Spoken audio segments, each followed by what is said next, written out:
Alors qu'il était l'invité du podcast Armchair Expert cette semaine, Robert Downey Jr. est revenu sur son expérience d'incarcération en 1996 suite à sa condamnation pour possession de cocaïne. Si est-il sans doute l'acteur le plus bad boy d'Hollywood.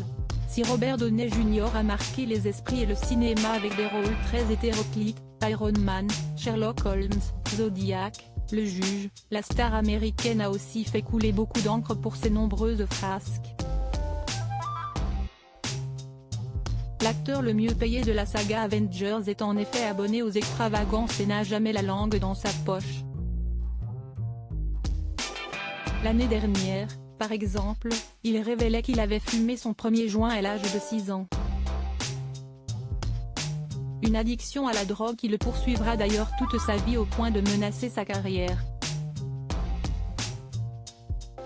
En 1996, Robert Downey Jr. a en effet été condamné à 3 ans de prison pour possession de cocaïne.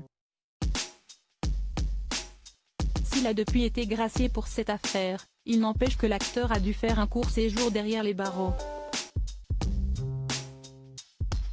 Si sa peine a été aménagée en lui permettant d'intégrer un centre de désintoxication et en liberté conditionnelle, la star d'Avengers a passé quelques jours dans une prison d'État californienne. Une expérience pour le moins inoubliable. C'était comme habiter un quartier malfamé. Invité du podcast Armchair Expert le 19 juin dernier, Robert Downey Jr. est revenu sur son séjour en prison, qu'il juge comme étant l'endroit le plus dangereux où il a mis les pieds.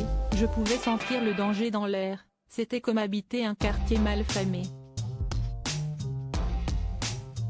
Il y avait des menaces tout le temps mais on est vite programmé pour s'habituer à des situations inhabituelles, a-t-il confié.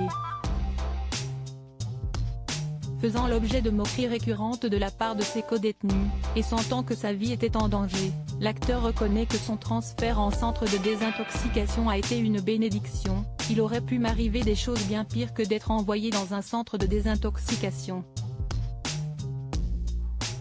De loin. Une malheureuse expérience qui semble-t-il n'a pas servi de leçon à son fils, lui aussi arrêté pour possession de cocaïne.